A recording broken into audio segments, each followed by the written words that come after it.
अच्छा भैया, अब इन तक तो आप लोग तमाम निर्गुण भजन आप लोगों के सुने के मिलल।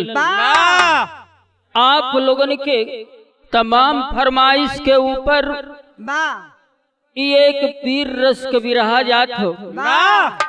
उम्मीद ना बल्कि पूर्ण विश्वास बा कि आप लोग पसंद करी हैं और लाइक कमेंट सब्सक्राइब कई के जरूर बताइए कि हमार बिरहा आप लोगों के कैसन लगल। तो भूमिका के 4 लाइन में कहना है मास्टर।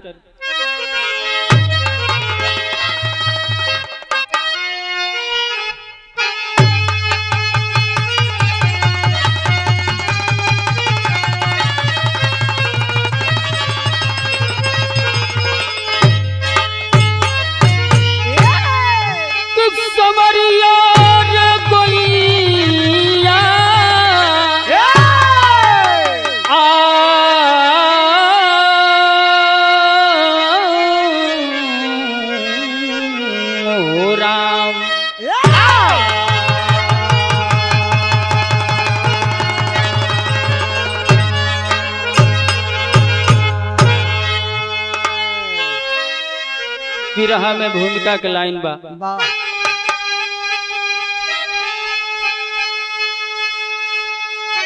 कि हर सफर में जवानों के कांटे बिछे, फिर भी हंस कर कयामत गले से लगाए। आन पर जान देना फर्ज मानते, सिंधु सीमा हंस हंस के गर्दन कटाए। वीर माता बिरनाओं की पुकार थी, लाल बढ़ते कदम को न पीछे हटाना। अरे अंबरी धरा क्यों न दीवार बन रोके, दुश्मनी के आगे न गर्दन झुकाना।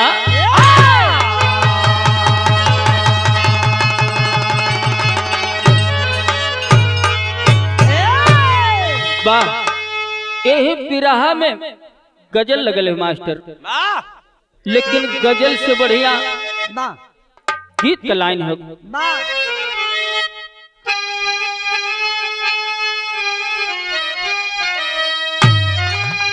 अरे निकली आजादी, निकली आजादी रक्त कुंड से।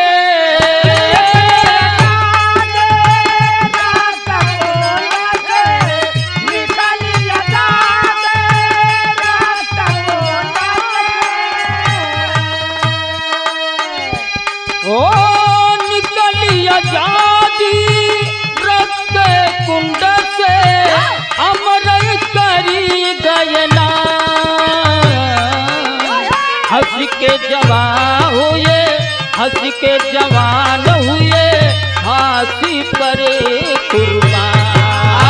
हंस के जवान हुए, फांसी पर कुर्बान। हंस के जवान हुए, फांसी पर कुर्बान। ए भैया, ये कहानी पुराने जमाने की कहानी हो, जो ने समय अंग्रेज के शासन रहल, वो समय की कहानी बतावल गई। अब बिरहा में शेर का लाइन है मास्टर।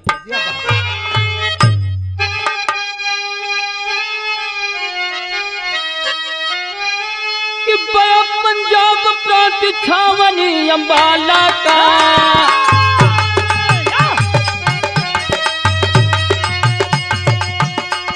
आतंक था बलवंत सिंह निराला का। प्रजा गरीब को जालिम सताया करता था, बहन बेटियों को जबरी बुलाया करता था। लुटेरा धर्म का धर्म भी लूट लेता था, लुटेरा धर्म को धर्म भी लूट लेता था। असन को काट जिंदगी को धोखा देता था, असन को काट जिंदगी को धोखा देता था, असन को काट जिंदगी को धोखा देता था। वाह, पहले आप लोग कहानी समझ ले। ये प्रांत पंजाब की कहानी बा, जौन समय अंग्रेज के शासन रहल, ओ अंग्रेज के शासन में अंग्रेज के पिट्ठू बतावल गए। ए भैया बलवंत सिंह निराला जेकर नाम बतावल गए। ए भैया बलवंत सिंह निराला अंग्रेजों का पिट्ठू था। हमारे देश के जितनी भी बहन बेटियां उसे पसंद आती थी, उसके आबरू को लूट लेता था, आबरू को लूटता था ये बाबू, लेकिन दोनों स्तन भी काट लेता था कि हमारे अलावा दूसरे लायक न रह जाएं। लेकिन वही समय के बात बतावल गई। एक चंपा नाम की औरत, एक चंपा नाम की औरत थी जिसका पति सीमा पर वीर गति को प्राप्त हो चुका था और दो गो छोट छोट लड़का रहलन। और लड़का का नाम दीपक और लड़की का नाम चंदा बतावल गया। चंपा देखने में खूबसूरत औरत थी। पति के चले जाने के बाद वो छोटे छोटे बचवन का लालन पालन कर देवा। एक दिन बाजारे अपने सहेलियन के साथ पहुंचल है सामान खरीदे बदे। जब पहुंचल है तो वही एक लाइन गीत मास्टर।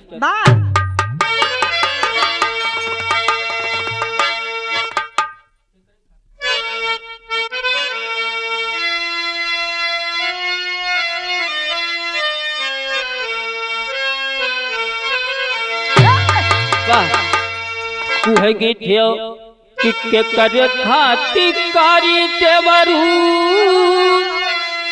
कि के कर खाती कारी देवरू, चलो हो सिंगरवा नाई हरवा जाई बना, कि नाई हरवा जाई बना, कि पिया बिना सो है ना कजरवा नाई हरवा जाई बना, पिया बिना सो है ना कजरवा नाई हरवा जाई बना, पिया बिना सो है ना कजरवा नाई हरवा जाई बना।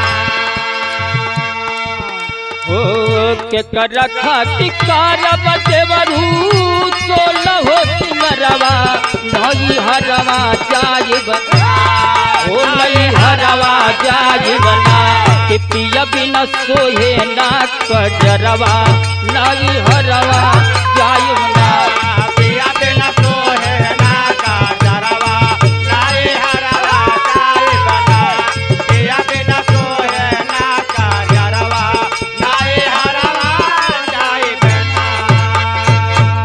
ए बाबू वही समय चंपा अपने सहेलियन के साथ मार्केट में जब सामान लेवे पहुंचल है, तब हेल का किले वही समनिया चंपा,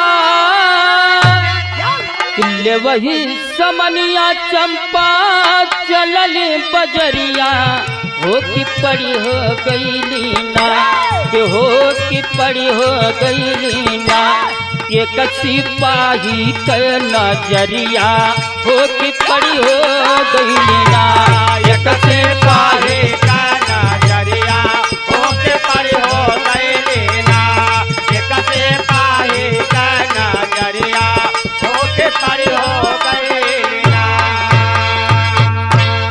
जौने समय चंपा मार्केट में पहुंचले बाबू, वही समय बलवंत सिंह के सिपाही की नजर वो चंपा पे पड़ल है। अरे बाप रे बाप, देखले बाद तुरंत बलवंत सिंह के खबर के दल कि मार्केट में एक सुंदर औरत आयल बा, कि देख के पागल हो जाइबा।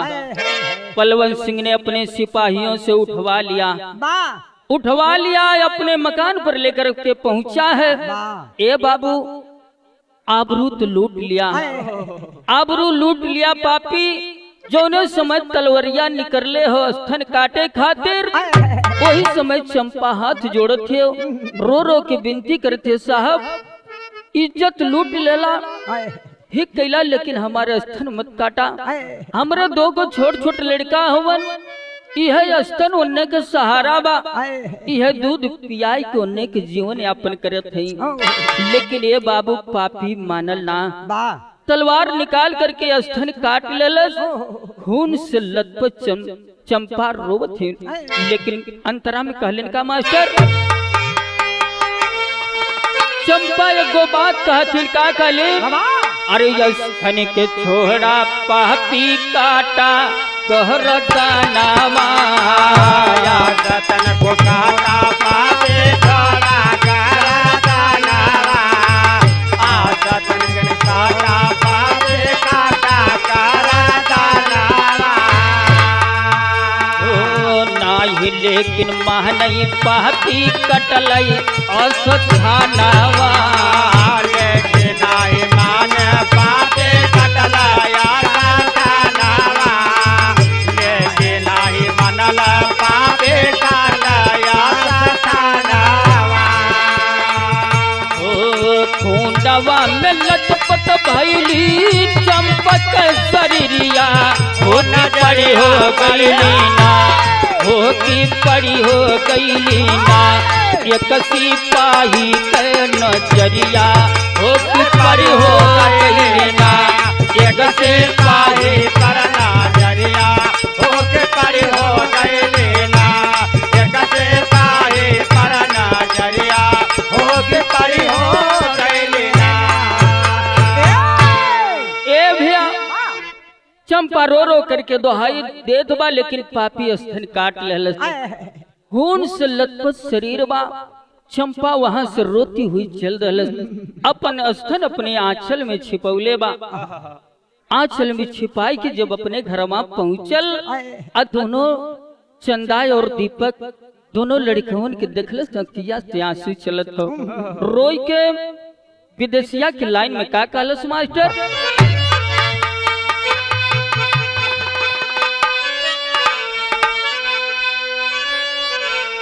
कि बचवन के देखी रोवे चंपा भी रहनिया हो,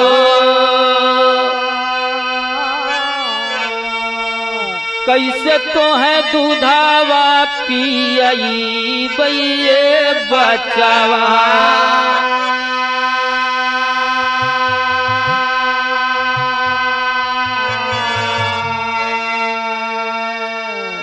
दोनों बच्चों के देख के चंपा के अखिया से झरझर आंसू गिरत हो। कहले सुबह बेटा जौन सहारा रहल पापी छीन लहलस, अब तोहलोन के कैसे हम पालन करब, कहाँ से दूध लियाई, कैसे तोहलोन के पियाई के हम सयान करब। मन में सोचते हो। सोचलस का कि कनावा का एक गो बचल बकाना फुलावा हो,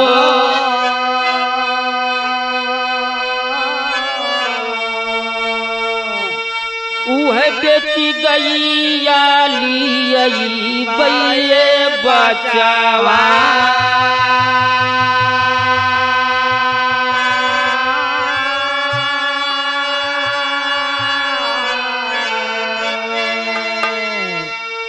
कि बदला चुकई हलाल, कि बदला चुकई हलाल अपने मुदैया से,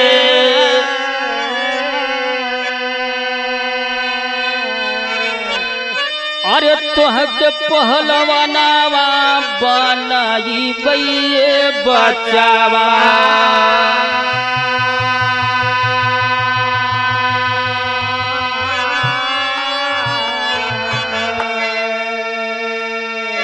ए बाबू मन में सोचत बा कि कान के एगो कनफूल बचल बा, ओही के बेच के एगो गाय ले आई, दोनों बच्चों के दूध पियाई के सयान करो।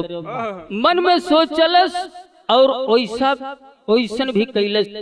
वो कनफूल को बेच देती है, एक है गाय ले आइल, ओहे गाय के घास के खियावत बा, वही के दूध दोनों बचवन के पियावत थे। बचवा धीरे धीरे सयान जब भइलन, स्कूले में नाम लिखवा दिलस। अब बचवा स्कूल में पढ़े जात हुवन। यही तेरी के लाइन है मास्टर।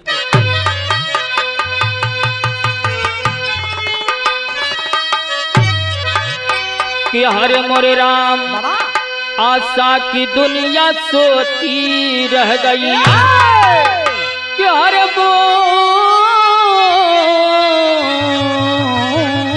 मोरे राम, अरे आशा की दुनिया सोती रह गई। अरे खून में लथपथ चंपा चली बेचारी रोती, अरे रोती, अरे रोती। खून में लथपथ चंपा चली बेचारी रोती, आशा की दुनिया सोती रह गई। ए भैया, लेकिन बिरहा में ही एक लाइन तर्ज हो।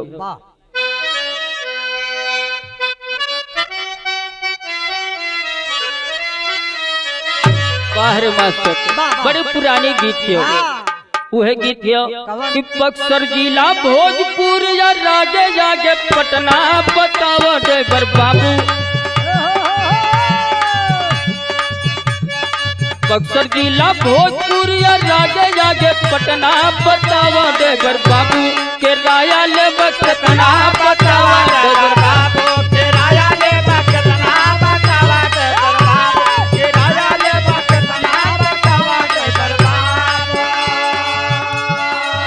तर्ज रहा, लेकिन आप लोग भी रहा पे गौर करिए। बचवा धीरे धीरे नौजवान हो गए, स्कूले पढ़े गए हुवन। शाम के टाइम हो, स्कूले से जब वापस अलन तो देखलन का ये बाबू। लेकिन गीत के माध्यम से कहना है 4 बजे जब दोनों बच्चे पढ़ के आए घर पे, देखे दरवाजा बंद रहा। 4 बजे जब दोनों बच्चे पढ़ के आए घर पे, देखे दरवाजा बंद रहा।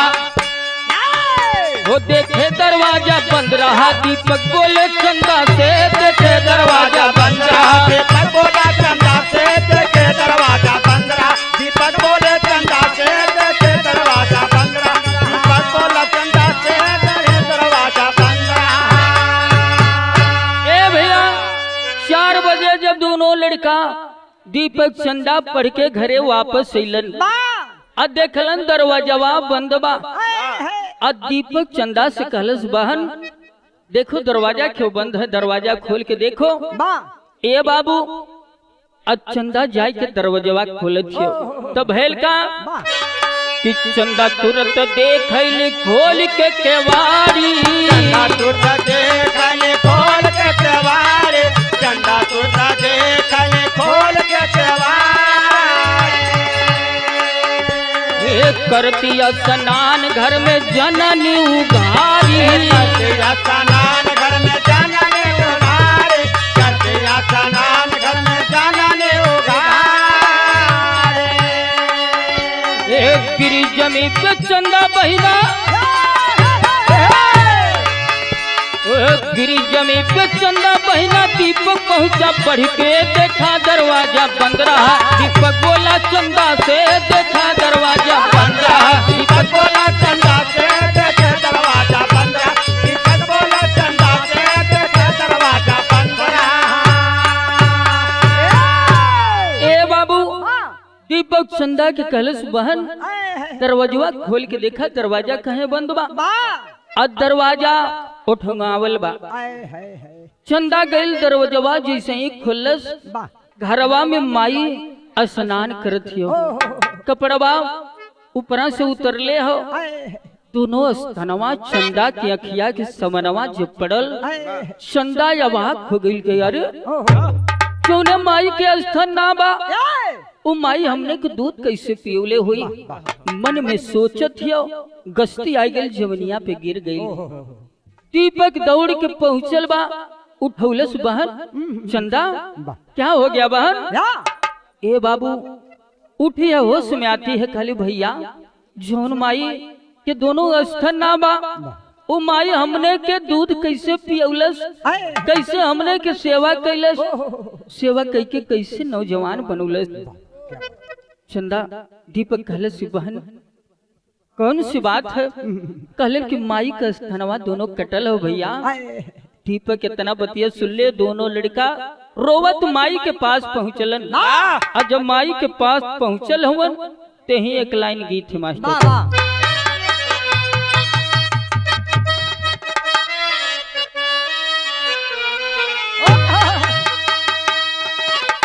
माई के पास पहुंचलन, माई से रो के कहलन माँ ये तेरी दशा किसने किया है माँ, आज हमको बता दे। माँ बोली बेटा ये सब लेकर क्या करोगे? जो हो गया सो हो गया।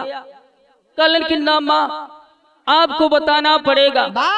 माई रो रो के सारी बतिया के बतौले कि पापी बलवंत सिंह निराला पंजाब में यह हमार दशा कैले से हमारी इज्जत भी लुटलस। इतना बतिया जब सुनले हुवन तो गीत मास्टर संकेत दहलन उहे गीत है।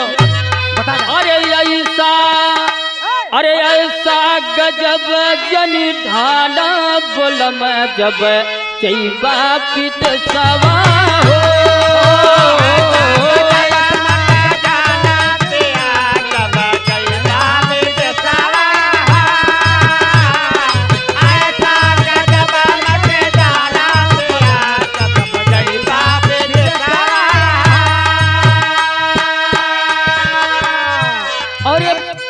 समय बाबू दीपक खुनमा खौले लगल माई से एगो बात कलन की माँ अरे पपिया से बदला चुकई भैये माँ तनी धीरज बधाइला हो। पपिया से बदला चुकई भैये माता तनी धीरज बधाइला हो। अरे पपिया से बदला चुकई भैये माता तनी धीरज बधाइला हो। कलश दीपक माँ धीरज बधा ले माँ, ओ पापी से बदला मैं जरूर चुकाऊंगा। अब कलश का कि अरे जब तक ये माई हमें बदला ना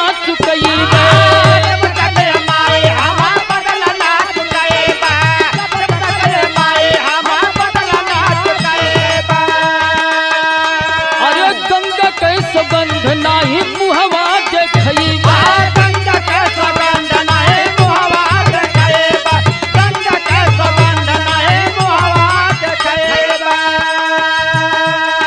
हमके आशीष देख जइहा ये माँ, अरे हमके आशीष देख जइहा ये माँ तनी धीरज बधाइला हो।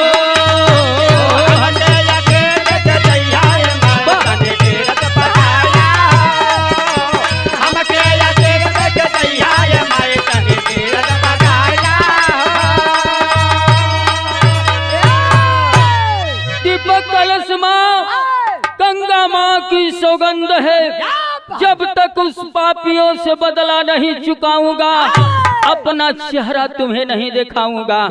इतना बतिया जब चंदा सुल्लस आज चंदा का कैलाश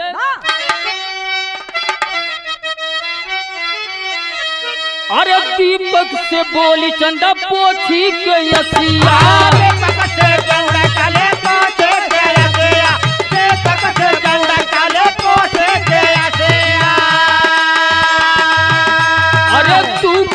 गोली हम झूल जाई फसिया।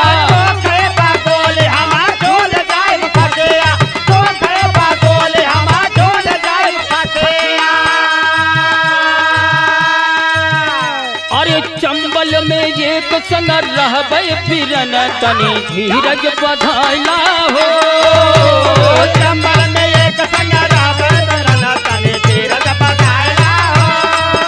अरे चंबल में एक संग रहबे फिरन तनी धीरज बधाइला हो।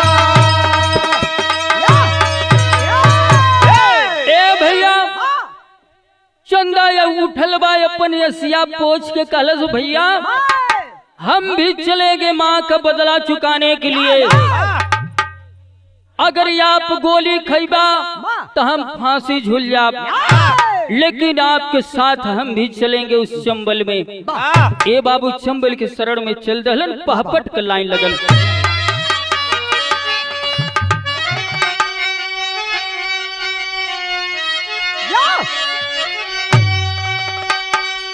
अरे किए प्रतिज्ञा बहिनियों पिरनवा पीछे बनवा में। ए बाबू बहन भाई प्रतिज्ञा करके चल लेते हैं। और जब जंगल में पहुंचल हम चंबल की शरण में तो कैलन का अरे किए प्रतिज्ञा बहिनियों पिरनवा पीछे बनवा में। चल के काट पापी के गर्दनवा पीछे बनवा में।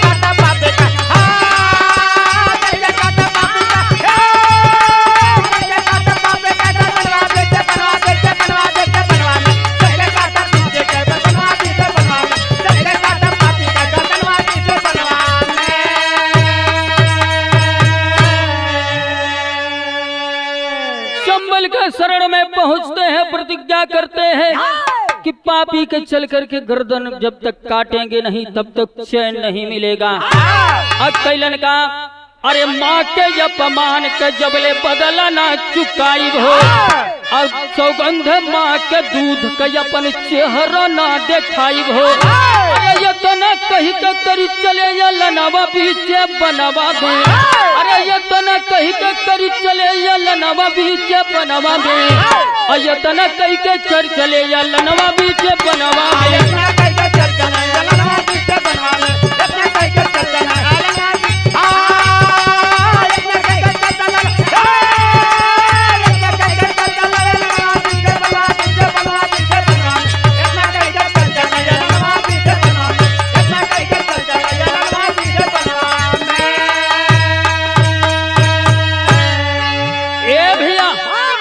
ऐलान करके चल देते हैं चंबल की शरण में। और चंबल के शरण में जब पहुंचल हवन, यहाँ आल्हा के लाइन लगल मास्टर।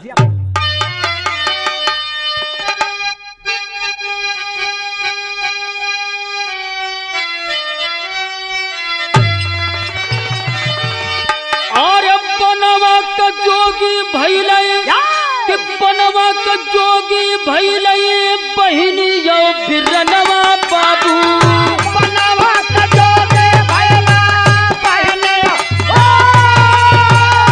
बनवा का जोगी भैला बहिनी यो बिरनवा बाबू।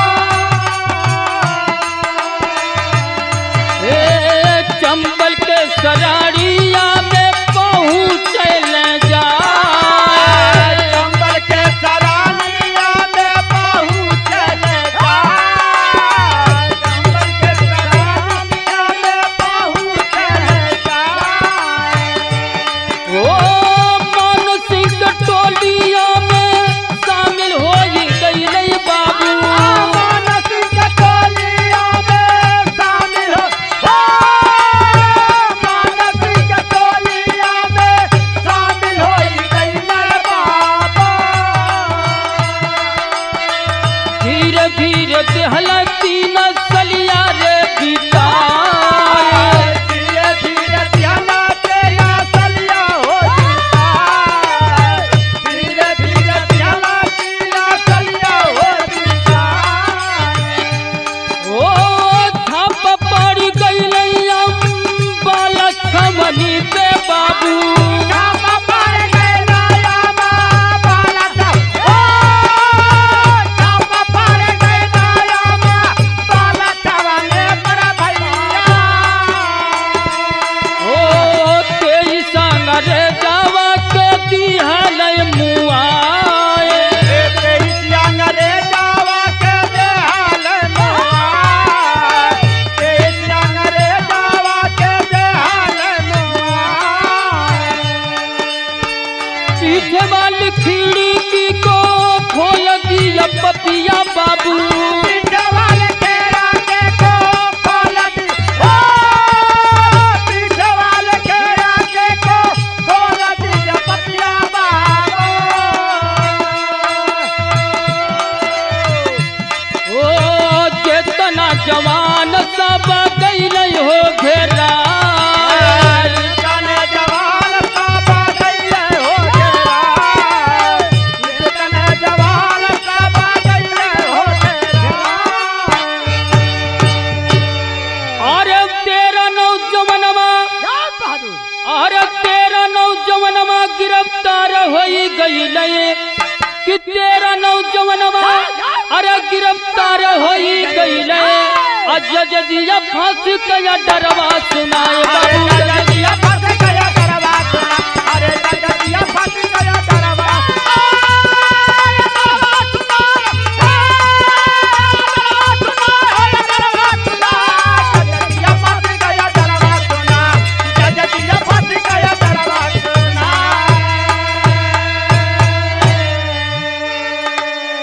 ए भैया मान सिंह के टोली में जब शामिल हो गए, धीरे धीरे 3 साल बीतल हो। 3 साल के बाद अम्बाला छावनी पर जाकर के छापा मार देते हैं। और छापा मार दहलन 23 अंग्रेज के मौत के घाट उतार दहलन। और वही समय बलवंत सिंह घेरायल रहले बाबू, वही छल के दहलस, पीछे वाली खिड़की से खोल दहलस और अंदर जितना सिपाही थे पीछे वाली खिड़की से जा करके सभी जवानों को घेर लिए। 13 नौजवान गिरफ्तार हो गए और गिरफ्तार हो गए, कोर्ट में ले जाता है। वहाँ जज फांसी का ऐलान कर दिया, फांसी का ऐलान कर दिया है। उसमें दीपक और चंदा भी शामिल है। ए बाबू, जज का कुर्सी लगा है, जज फैसला कर रहा है। फांसी के ऐलान जोने समय कैले बा, वो इस समय दीपक और चंदा कटघरा में खड़े हैं और चंदा अपने आंचल में एक छोटी सी कटारी छुपा करके लेकर गई थी। छिपाई के पहुंचल बा जौन की ओकर चेकिंग ना हो पौले रहल। और जब इतना ऐलान सुनलस तो कैलस का उहे कटरिया निकाल के दीपक के चमनवा फेंकलस। कलस भैया उठाला लेकिन कहलस का सत्यम लगल मास्टर।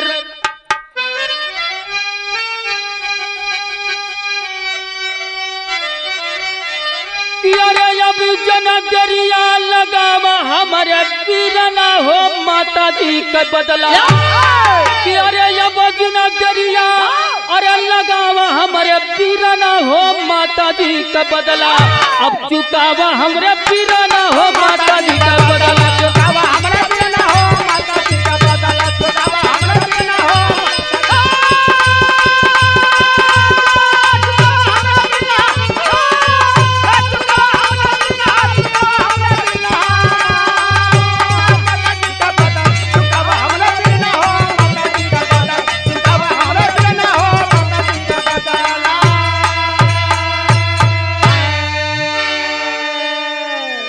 चंदा अपने आंचल से कटारी को भाई को थमा देती है। भैया अब यह माता जी के बदला चुकावे का अवसर मिलल हो, नहीं तो अगर फांसी चढ़ जाएंगे तो माँ का जो वचन दिए हैं खाली चला जाएगा। भैया अब कटारी जैसे ही दीपक पौले हो कैलेश का अरे सारी से कटारी दिया भाई को थमाई। गया बलवंत सिंह भेतर घेराई।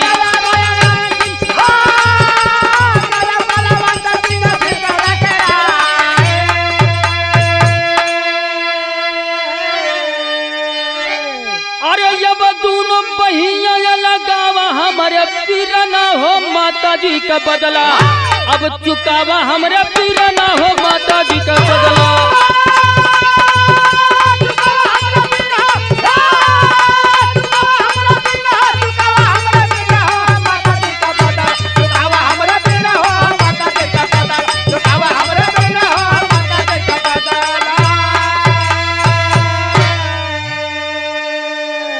ए भैया ओही समय चंदा बोलल तलवार फेंकले बा, बोलल भैया यह मौका है बदला चुकाला। और दोनों जा करके दोनों तरफ से बलवंत सिंह वह समय कुर्सिया पे बैठ के मुस्कियात रहल। और दोनों पहुंचलन, दोनों ओर से हथवा पकड़ लहलन। अब पकड़ के कैलन का एक हाथ भाई एक पकड़ी बहनिया। अरे एक हाथ भाई एक पकड़ी बहनिया। अखिया निकारे दोनों भोग के संगिनिया।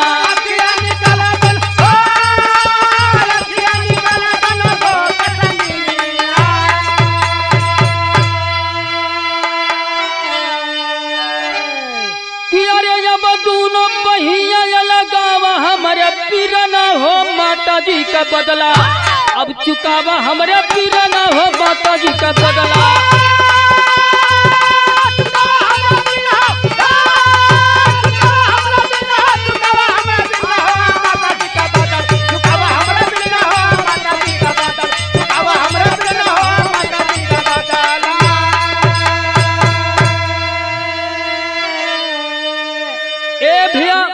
दोनों नीचे उतर जाते हैं कटघरा से निकल करके।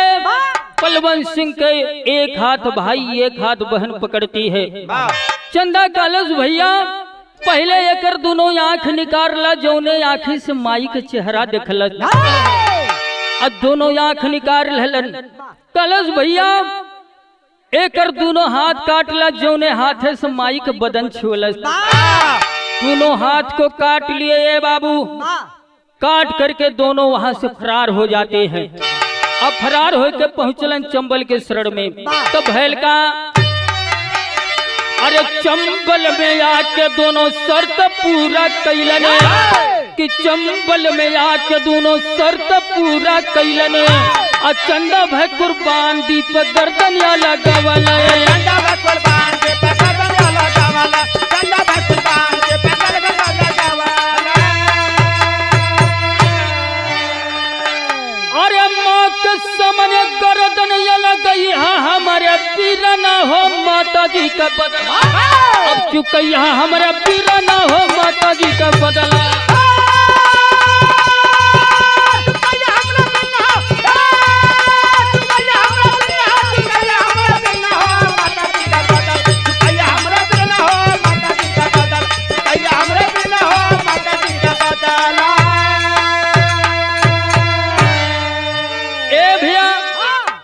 दोनों फरार होकर चंबल के शरण में पहुंचते हैं। चंदा कलश भैया एक दिन अगर पापी के हाथ लग जाए तो हमने की जिंदा ना छोड़ी। हमसे प्रतिज्ञा करा, इस तलवार हमके दे दा, अपन गर्दन हम अलगाए ले थई। हम हमारे गर्दन ले जाए कि माई के सामने दिखाई के अपन गर्दन भी अलगा लिया। कहीं अगर पकड़ लेहन पापी तो कैसे कैसे सजा कही के मरिहन, तड़पा तड़पा के। ओसे ले बढ़िया हमने अपने से मर जा, वो हमने कबूल बा। वहां से दीपक जो ने समय चंदा अपन गर्दनवा लगा दिलस, ये बाबू अलगा दिलस।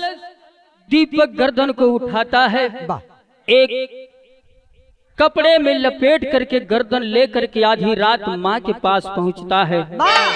माँ के पास पहुंचल बा दीपक आवाज लगाओ तो माँ दरवाजा खोलो माँ। माता दौड़ करके दरवाजा खोलती है चंपा।